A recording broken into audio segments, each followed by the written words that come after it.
नमस्कार दोस्तों। 2024 में सावन का महीना कब है और कितने सोमवार पड़ेंगे? सावन की समाप्ति कब है तथा रक्षाबंधन कब है और व्रत का पालन कैसे करें? व्रत में कौन सी चीजें नहीं खानी चाहिए और एक ऐसा उपाय हम इस वीडियो में बताएंगे जिससे आपकी भोले बाबा की कृपा से 7 जन्मों की परेशानी भी दूर हो जाएगी। जानिए सब कुछ इस वीडियो में। सबसे पहले सुंदर सी इस वीडियो को लाइक करके कमेंट में लिख दें, हर हर महादेव, ओम नमः शिवाय। दोस्तों, सावन का महीना शिव भक्तों के लिए प्यार की सौगात लेकर आया है।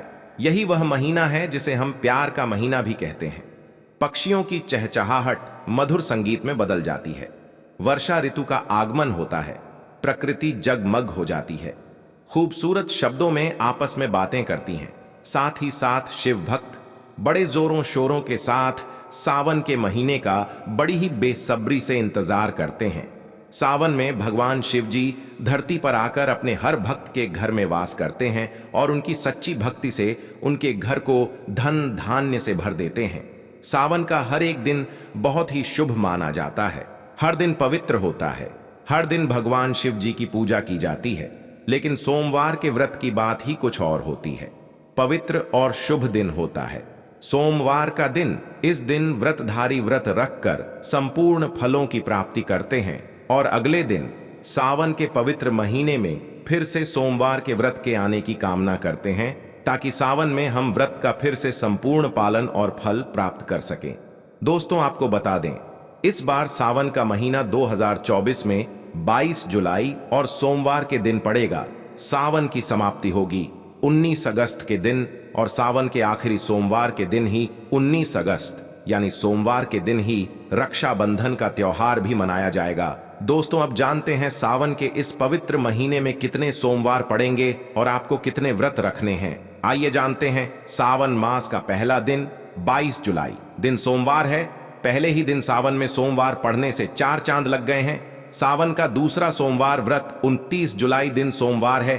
तीसरा सोमवार व्रत 5 अगस्त सावन का पवित्र दिन है। चौथा सोमवार व्रत 12 अगस्त के दिन पड़ेगा और 19 अगस्त को 5वां सोमवार है। दोस्तों, ऐसे में कुल मिलाकर 5 सोमवार पड़ेंगे और अंत में 19 अगस्त यानी सोमवार के दिन सावन समाप्त हो जाएंगे। दोस्तों, ऐसे में हम जानते हैं सावन के इस पवित्र महीने में कौन सी गलती नहीं करनी चाहिए जिससे कि शिव नाराज ना हो। और सावन व्रत में यह फल तो कभी मत खाना नहीं, तो भगवान भोले बाबा जी आपसे क्रोधित हो सकते हैं, आपका व्रत टूट सकता है। आइए जानते हैं कुछ ऐसी सावधानियां जिसे भूल कर भी नहीं करना चाहिए। दोस्तों, नंबर 1, शास्त्रों में कहा गया है कि व्रतधारी को उधार मांगकर फल आदि नहीं खाने चाहिए। इससे पाप लगता है और व्रत अधूरा रह जाता है।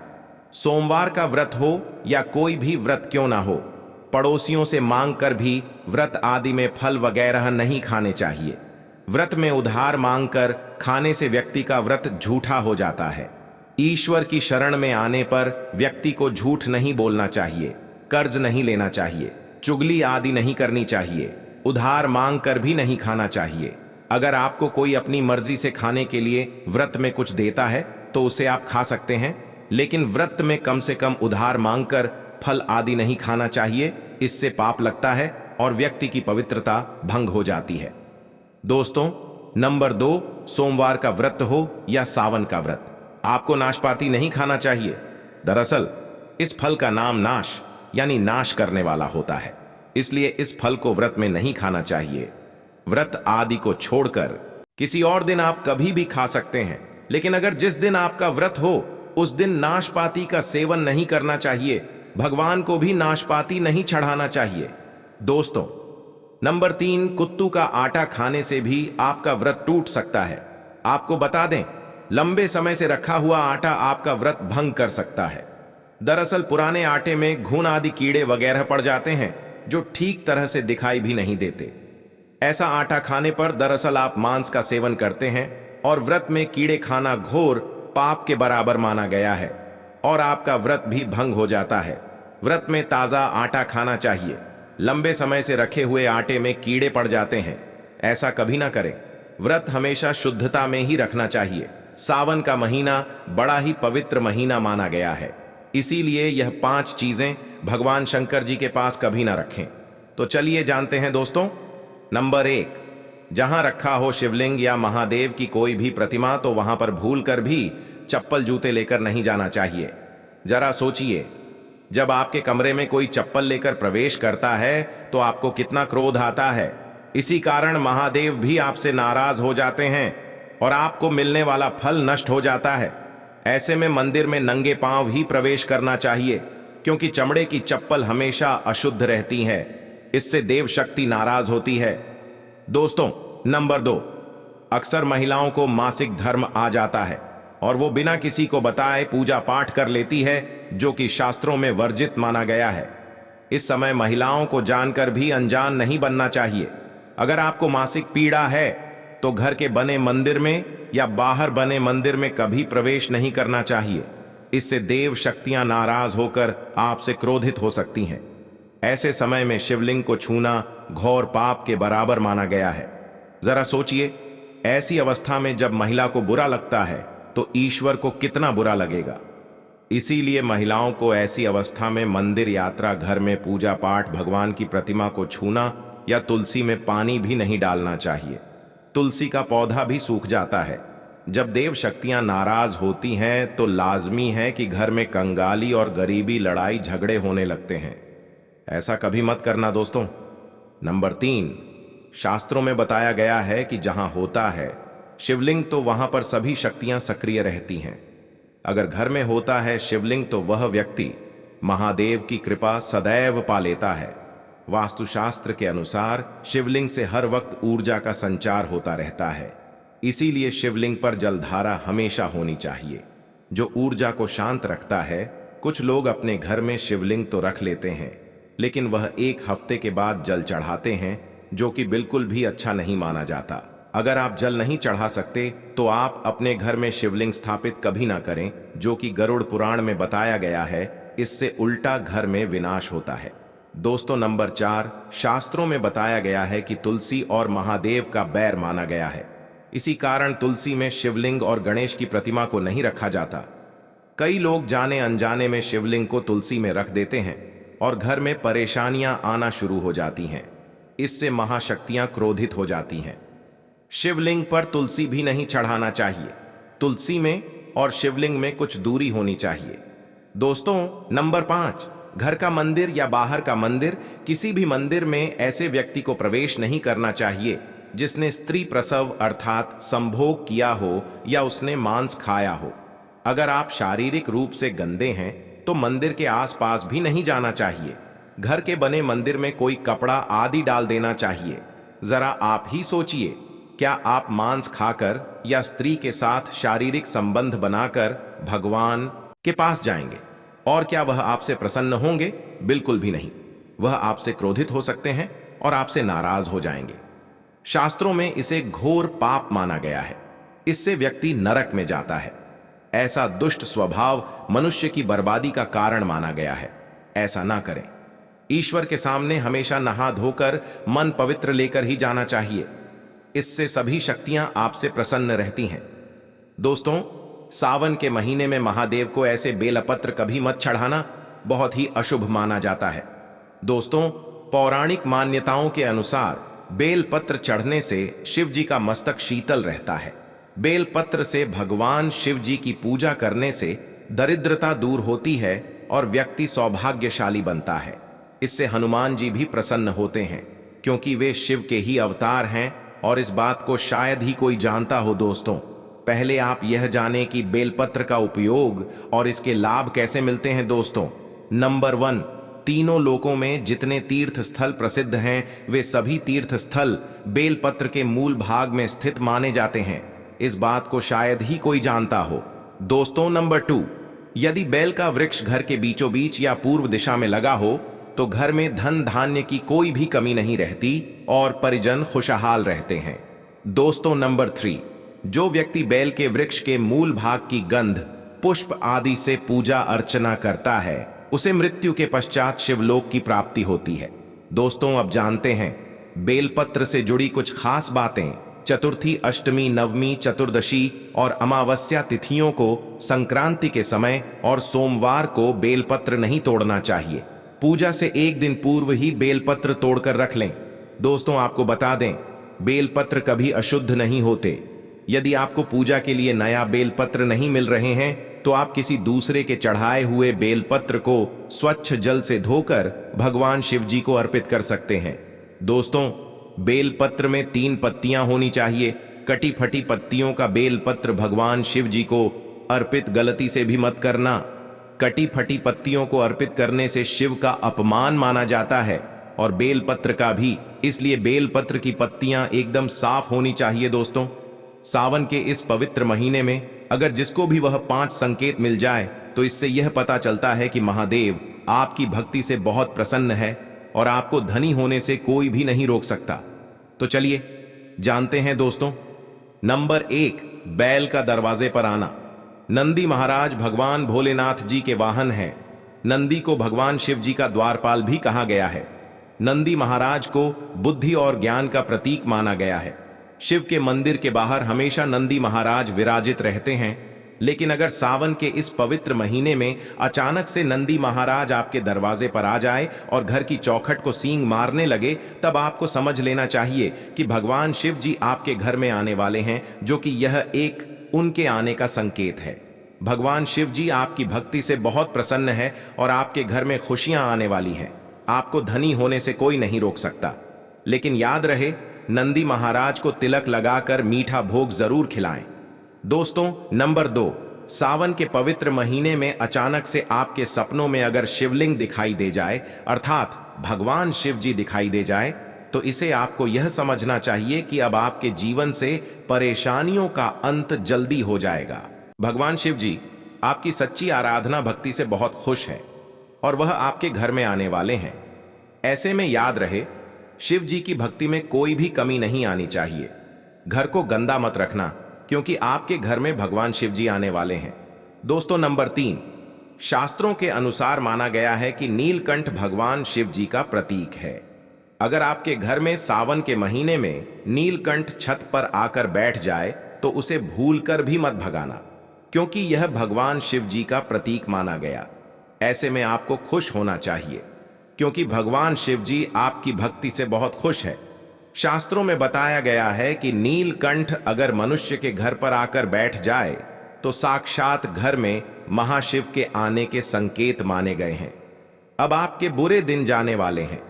कहते हैं श्री राम ने इस पक्षी के दर्शन करने के बाद ही रावण पर विजय प्राप्त की थी।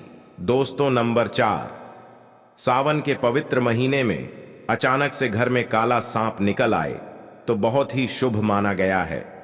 इसे बिल्कुल भी ना मारे। भगवान शिव जिनके आने का संकेत है, जिनकी भक्ति से महादेव प्रसन्न होते हैं, तब महादेव किसी खास अवसर पर ही अपने दर्शन देते हैं। सावन का महीना बहुत ही पवित्र महीना माना गया है।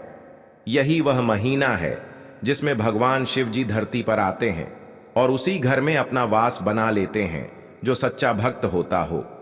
सपनों में किसी मंदिर में नाग नागिन का जोड़ा देखना बहुत ही शुभ माना गया है। यह घर में शिव के आने के संकेत हैं। अब आपको खुश होने की जरूरत है। दोस्तों, नंबर 5, सावन के शुभ अवसर पर सोमवार के दिन डमरू की आवाज, घंटियों की आवाज सुनाई दे जाए तो यह अत्यंत शुभ माना गया है।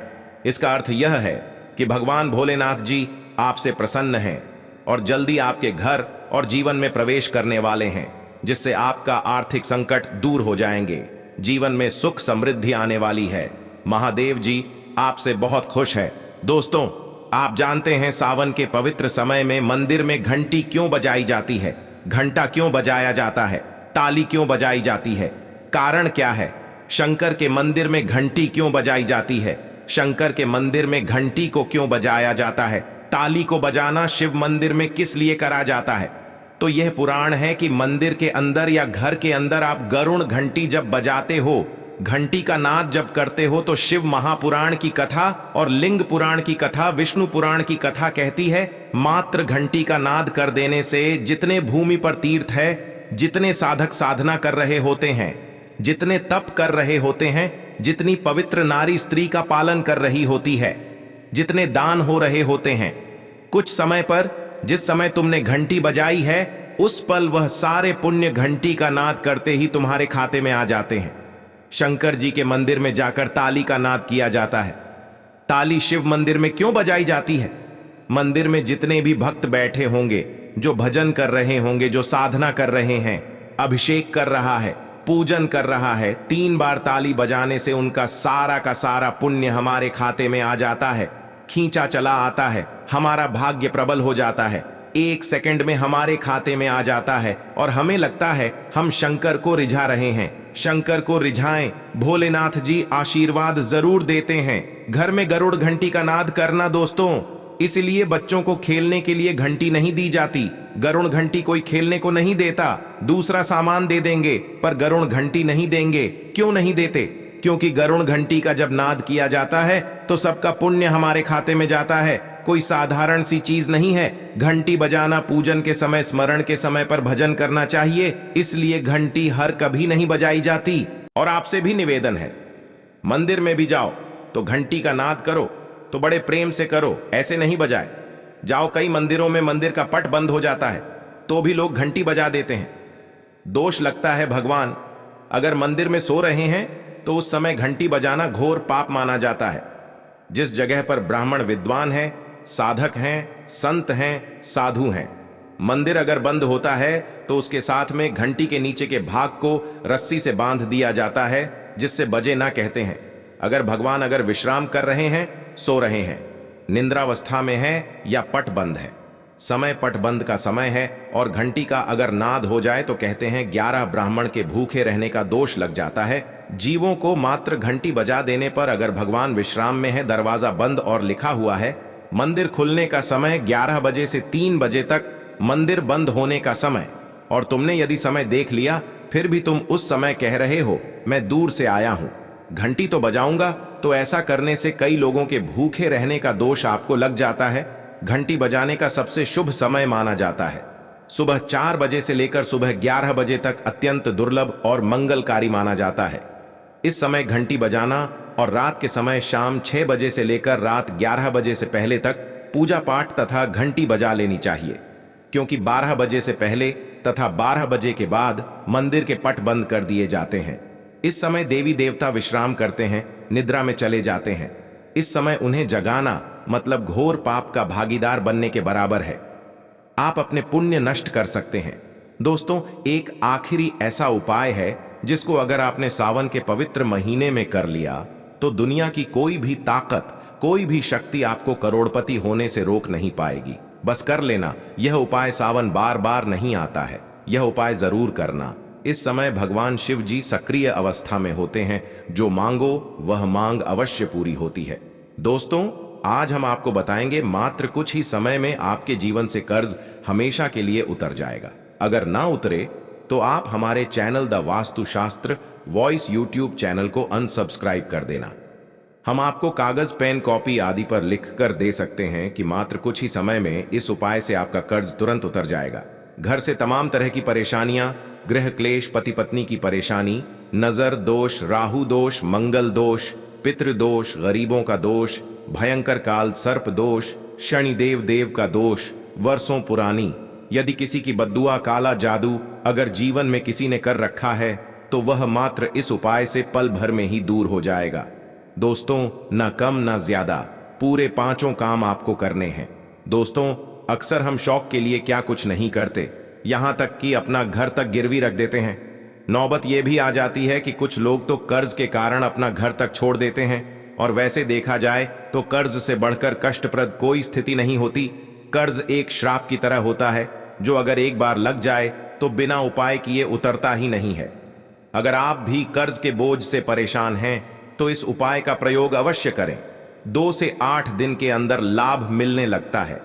यह बात आपको शायद मजाक लगे, लेकिन मैं आपसे वादा करता हूं कि यह 100% सत्य है। लेकिन इसका लाभ लेने के लिए आपको 5 काम अवश्य करना है, तभी कर्ज से मुक्ति मिलेगी। तो चलिए शुरू करते हैं। सच्चे दिल से कमेंट बॉक्स में लिखें हर हर महादेव, ओम नमः शिवाय। एक लाइक जरूर करें। आज का वीडियो बहुत ही सुंदर है, इसीलिए एक लाइक अवश्य कर दें, क्योंकि आप लाइक करना भूल जाते हैं। आपका एक लाइक हमारे लिए बहुत ही कीमती है, बहुत ही प्यारा है। इसीलिए सावन के पवित्र महीने में भगवान शिव जी के लिए एक लाइक तो बनता है दोस्तों। 5 कामों में सबसे पहला काम है, सबसे पहला उपाय है, पक्षियों को दाना डालने से जिंदगी की बहुत सारी खुशियां मिलती हैं जिसकी आप कल्पना भी नहीं कर सकते। पक्षी को हर शनिवार मंगलवार दाना डालने से जल्द कर्ज से मुक्ति मिलने लगती है। शिव पुराण के अनुसार भगवान शिव जी कहते हैं, यदि व्यक्ति के जीवन में कर्ज हो तो उसी समय उस व्यक्ति को पक्षी को दाना डालना चाहिए तथा पानी पिलाना चाहिए। भगवान शिव जी कहते हैं, माटी के प्याले में जिस पक्षी को पानी पिलाया जाता है तो उस व्यक्ति की 7 पीढ़ियां कभी कर्ज नहीं भोगती। माता पार्वती भगवान शिव जी से कहती हैं, हे महादेव, यदि पिछले जन्म का कर्ज वह अगले जन्म में चुकाना चाहे तो उस मनुष्य को क्या करना चाहिए? दोस्तों, तब भगवान शिव जी मां पार्वती जी से कहते हैं, हे देवी, इसका सीधा सीधा मैं उत्तर आपको देता हूं। अगर मनुष्य आर्ण मुक्त होना चाहता है, कर्ज से मुक्त होना चाहता है, अगर वह अपने पापों से मुक्ति पाना चाहता है तो उसे पक्षियों की निस्वार्थ भाव से सेवा करनी चाहिए, दाना पानी उन्हें देते रहना चाहिए। तभी मैं प्रसन्न रहता हूं और व्यक्ति को आर्ण मुक्त करता हूं। अगले जन्म तक पीढ़ी दर पीढ़ी उसको कभी कर्ज का भागी नहीं होता है। अगर आप भगवान शिव जी के कहने से एक बार उनकी राह पर चल दिए, तब आप जीवन में कभी कर्ज की कोई भी जरूरत नहीं होगी। आपको कर्ज लेने की आवश्यकता नहीं पड़ेगी, बल्कि तेजी से आपके घर में सुख शांति आएगी, धन बढ़ेगा, वैभव की प्राप्ति होगी। और यह उपाय करने के बाद इसका असर आपको 2 से 3 दिन में दिखने लगता है। यह कर्म तो जरूर करें, क्योंकि साक्षात भगवान शिव जी ने मनुष्य को कर्ज से बचाने के लिए बोला था। दोस्तों, चींटियों को अगर उनके मन के अनुसार खाना खिलाया जाए, भोजन कराया जाए, तो जिंदगी का वह सारा सुख मिलता है जिसकी हर किसी को जरूरत है। इसलिए यह उपाय भी करते रहे। ऐसा करने से जल्द कर्ज से मुक्ति मिल जाती है। चींटियां धरती पर मनुष्य का कर्ज कम करने के लिए ही धरती पर वास करती है। अगर मनुष्य इस बात को समझ जाए कि चींटियां हमारे कर्ज के बोझ को सहती हैं, कम करती हैं, कर्ज को घटाती हैं, तब उसी क्षण हमारे भारत में कोई भी कर्ज का भागी नहीं बनेगा। कर्ज के बोझ के कारण उसे अपना घर गिरवी नहीं रखना पड़ेगा, किसी भी शादीशुदा स्त्री को अपने गहने गिरवी नहीं रखने पड़ेंगे, भूमि आदि को परेशानियों के चलते बेचना नहीं पड़ेगा। दोस्तों, चींटियों का तो काम ही होता है मनुष्य के जीवन से आरण को हमेशा के लिए दूर करना। कर्ज को चींटियां कैसे कम करती हैं, वह हम आपको उपाय बताने वाले हैं, तो वीडियो के अंत तक बने रहना। चींटियों को यह एक चीज अवश्य खिला देना, उसी दिन से आपका कर्ज धीरे धीरे उतरने लगेगा। क्या चीज खिलानी है हम वीडियो में बता रहे हैं, बस आप कंटिन्यू बने रहना और वीडियो को लाइक जरूर करें। The Vastushastra voice YouTube channel कभी भी आपके साथ धोखाधड़ी नहीं करता। हम सटीक जानकारी आपको देते हैं। दोस्तों देखिए, चींटियों को आप ऐसा क्या खिलाएं जिससे उसी क्षण हम आरण से मुक्त हो जाएं, कर्ज हमारा छूमंतर हो जाए। क्योंकि हमने शुरू में ही बताया था, शास्त्रों में लिखा है कि चींटियां मनुष्य का कर्ज कम करती हैं, कर्ज को घटा देती है, समाप्त कर देती हैं। बस चींटियों को खिला देना।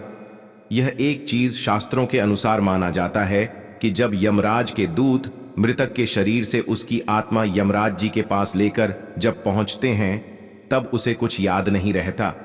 तब उसके कर्म ही चींटी उसके कान तक पहुंचकर याद दिलाती है और तब वह यमराज जी के सामने बोल पाता है। चींटियों को गुरुवार, शनिवार, मंगलवार और बुधवार के दिन यदि बेसन के लड्डू सुनते रहिए, यदि सावन के महीने में बेसन के लड्डू खिलाया जाए तो चींटियां प्रसन्न हो जाती हैं और मनुष्य को आशीर्वाद देती हैं। चींटियों को ग्रहों की रानी कहा जाता है। नवग्रह का चींटियों में साक्षात वास होता है। वेद पुराण के अनुसार साक्षात चींटियां माता लक्ष्मी, जिनको आपके घर तक ला देती है। घर में माता लक्ष्मी जी को लाने का सबसे बड़ा हाथ चींटियों का ही होता है, क्योंकि चींटियां प्रसन्न हो तो माता लक्ष्मी जी भी प्रसन्न। चींटियों को चीनी खिलाने से ग्रह शांत होते हैं। ग्रह यदि एक बार शांत हो जाए तो मनुष्य खुद बाखुद राजा बन जाता है, करोड़पति महाधनी हो जाता है। घर में तेजी से धन चुंबक की तरह खींचा चला आता है। यह दूसरा उपाय है। और आपको चींटियों को चीनी या बेसन के लड्डू जरूर खिलाते रहें, भूलना मत। आप चाहे तो मीठे बिस्किट भी चींटियों को खिला सकते हैं। बिस्किट हम भी चींटियों को इस दिन जरूर खिलाते हैं। दोस्तों नंबर 3, बंदर सावन के पवित्र महीने में बंदरों को अगर हर मंगलवार के दिन मीठा और चना डाला जाए तो जिंदगी की वो हर मुश्किलें हल हो जाती हैं जिसकी हर व्यक्ति को जरूरत है। बंदरों को खाना खिलाने से बजरंग बली जिन बहुत ही प्रसन्न हो जाते हैं और आपके सारे कष्ट हर लेते हैं। एक बंदर को मंगलवार के दिन भोजन कराने से 10 गुना हनुमान चालीसा का फल प्राप्त होता है। 10 बंदरों को चना आदि केला खिलाने से 1000 बार हनुमान चालीसा पढ़ने का पुण्य प्राप्त होता है। दोस्तों, सावन में काल भैरव की सवारी कुत्ता है। कुत्तों को मीठे बिस्कुट खिलाए जाए तो कर्ज से मुक्ति तो मिलती ही है, साथ ही साथ घर में लड़ाई झगड़े आदि और नकारात्मक ऊर्जा भी नष्ट हो जाती है। इसीलिए यह उपाय भी करते रहे। भगवान शिव जी को पशुपतिनाथ यूं ही नहीं कहा जाता, इसीलिए काल भैरव की सवारी कुत्ते को भोजन अवश्य कराएं सावन में। दोस्तों, अब बात करते हैं नंबर 5, गाय। दोस्तों, शायद आप जानते नहीं, गाय में सारे देवी देवताओं का वास होता है। तो दोस्तों, आज की इस वीडियो में बस इतना ही। मिलते हैं अगले वीडियो में, तब तक के लिए कमेंट बॉक्स में लिख दीजिए हर हर महादेव। धन्यवाद दोस्तों।